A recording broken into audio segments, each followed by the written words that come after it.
Peter. Thank you, Caroline. Are any officials here preparing to fight Democratic lawmakers in the streets? Absolutely not. So And thanks for the question. Some elected Democrats are so steamed about Doge. Congresswoman LaMonica McIver says we are at war. Ilhan Omar says we might actually see somebody get killed. And Chris Van Hollen says we have to fight this in the Congress. We have to fight this in the streets. So what now?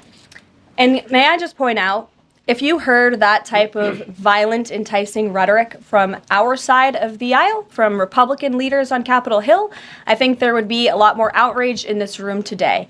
It's unacceptable, the comments that have been made by these Democrat leaders, and frankly, they don't even know what they're talking about. Because President Trump was elected with a mandate from the American people to make this government more efficient.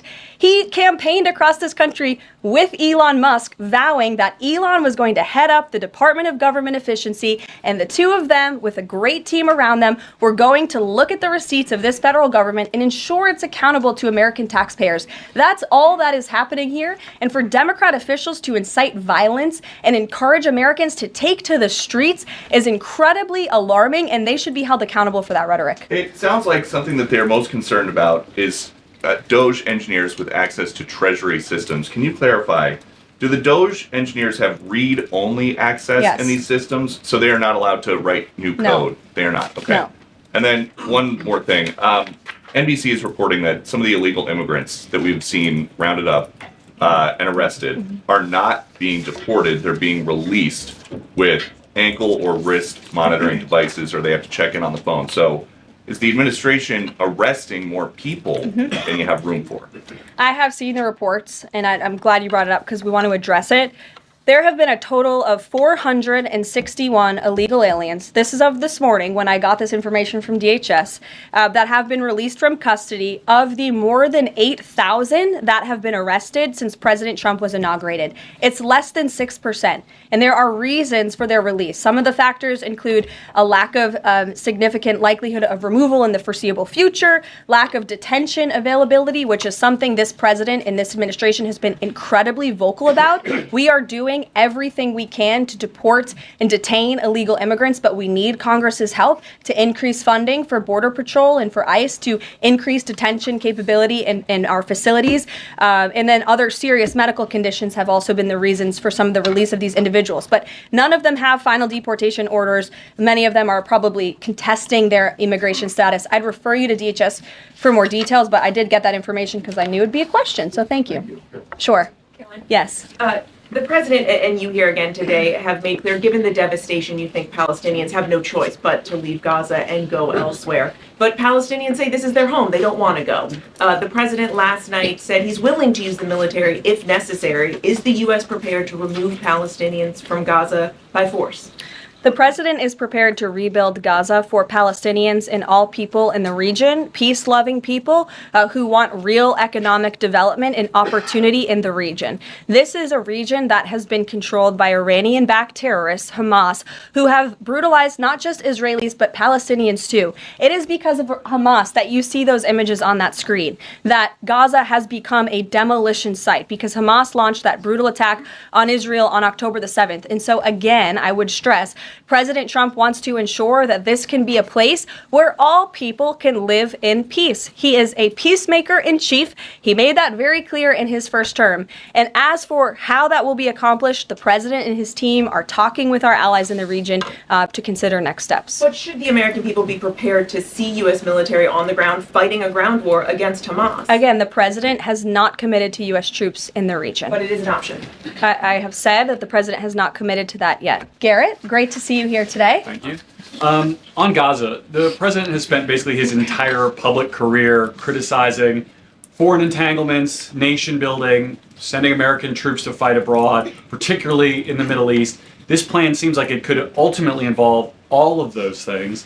Can you explain this reversal and how building and owning Gaza squares with America First foreign policy? I would reject the premise of your question that this forces the United States to be entangled in conflicts abroad. The president has not committed to putting boots on the ground in Gaza. He has also said that the United States is not going to pay for the rebuilding of Gaza. His administration is going to work with our partners in the region to reconstruct this region. And let me just take a step back here, because this is an out-of-the-box idea. That's who President Trump is. That's why the American people elected him. And his goal is lasting peace in the Middle East for all people in the region. And as I said in my opening remarks, we've had the same people pushing the same solutions to this problem for decades. And it's been made very clear to the president that the United States needs to be involved in this rebuilding effort to ensure stability in the region for all people. But that does not mean boots on the ground in Gaza. It does not mean American taxpayers will be funding this effort. It means Donald Trump, who is the best deal maker on the planet, is going to strike a deal with our partners in the region. Because he did not rule out American troops in Gaza last night. Are you doing that now? I am saying that the president has not committed to that just yet. He has not made that commitment, and you know that. And on the foreign partners, the Jordanians, the Egyptians, the Saudis have already panned this plan. What foreign partners, if any, have expressed any interest in being part of it? Well, the president has said he's been socialing this idea for quite some time. He's been thinking about this. He said in his remarks last night, this was not a decision or an announcement that he takes lightly. And the president has already spoken to the President al-Sisi. In fact, that was his first foreign leader call. He's meeting with the King of Jordan, King Abdullah, next week. He spoke with the King of Bahrain. He spoke with the Crown Prince of Saudi Arabia. And he has made it very clear, he's been very vocal, that he expects our partners in the region, particularly Egypt and Jordan, to accept Palestinian refugees temporarily so that we can rebuild their home. I'd like to show you some images of Gaza that were taken. Fox News aired this. I mean, that is, as they put it, in an apocalyptic scene in Gaza. This is an uninhabitable place for human beings. Do you really think that families can live their dream in a region that looks like this, with no running water, no electricity? And the special envoy to the president, Steve Witkoff, recently traveled to Gaza, as you all know. And he came back with images that he showed the president of the dire situation here. And the president made this decision with a humanitarian heart for all people in the region. Dasha. Caroline, you said the president has been working on this idea for a while behind the scenes now. Is there a written plan based on the president's proposal for Gaza? And if so, when was it drafted and who had a hand in that? The plan was written in the president's remarks last night as he revealed it to the world and to the American people, and his team are continuing to be engaged on this effort. I saw the National Security Advisor this morning. He has a very busy day of calls, and they will, again, continue to engage with our partners. That includes Steve Witkoff as well. Mary. Two questions for you on the news of the day. So how is today's executive order going to impact the 2028 Summer Olympics in Los Angeles? For example, would a man who thinks that he's a transgender woman be allowed to compete as a female on U.S. soil?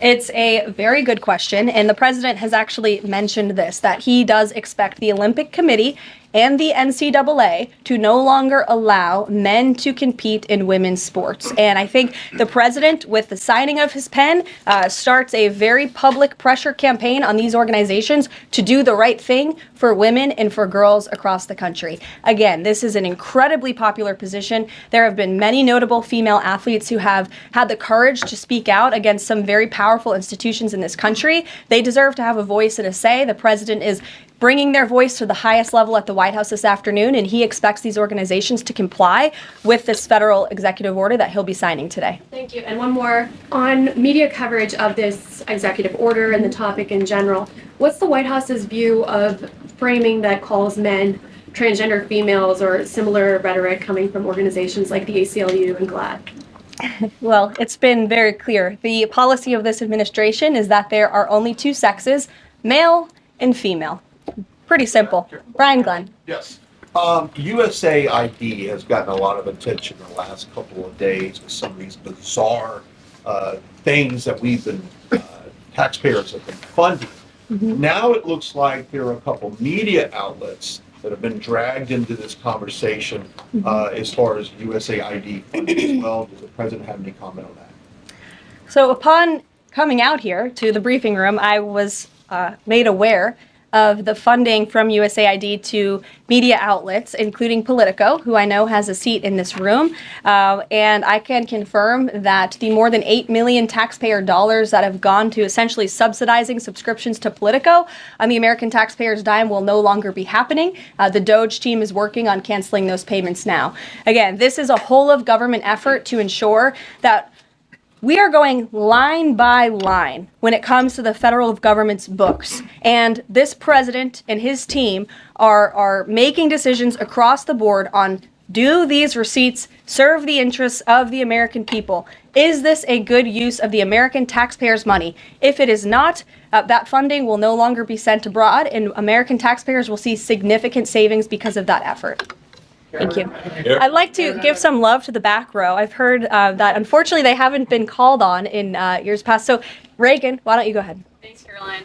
The WHC announced that comedian Amber Ruffin, who has called the president a toddler with his pants pulled down, will be the entertainment for this year's Correspondents' Dinner. Does the White House have a reaction to this choice, and will the president be attending the dinner this year? It's certainly an interesting choice. I have the president's invitation on my desk. I have the invitation for myself on my desk as well. Haven't talked to the president about it. When he makes his decision, I will let you all know. But definitely an interesting choice of the comedian. I'll talk to the boss about it and see what we decide. Sure, go ahead. Yes, yes. On the executive order set to be signed today, you said that this will be enforced. Can you spell out for schools and the public how exactly the administration plans to enforce this, even at the local level? And on top of that, there are human rights groups who say that this could expose kids to discrimination. What is your response to that? I think kids have already been exposed to discrimination, especially young women and girls who have been forced to shower in locker rooms with biological men, who have been forced to compete on playing fields with biological men, which is incredibly unfair and unsafe, and again, an incredibly unpopular policy with the American people. As for the actions that this executive order takes, I already laid those out at the beginning of the briefing. I'm happy to give you a copy of this fact sheet so you can let your audiences across the country know. What's your message to schools who don't comply with this? They should, because it's going to be federal law in about an hour and a half. So your colleague to your right, to my Thanks, left. Caroline. Yes. Taylor with Spectrum News. You talked a bit about DOJ. Elon Musk is currently a, quote, special government employee who also owns companies that have billions of dollars in federal contracts. You said earlier this week that he has abided by all applicable federal laws, but what steps is the Trump administration taking to address that conflict of interest? The president was already asked and answered this question this week, and he said if Elon Musk comes across a conflict of interest with the contracts and the funding that DOJ is overseeing, then Elon will excuse himself from those contracts. And he has, again, abided by all applicable laws. In the back left, go ahead. Trade advisor Peter Navarro, when asked about the External Revenue Service today, said, quote, we're going to collect a lot of tariff revenues.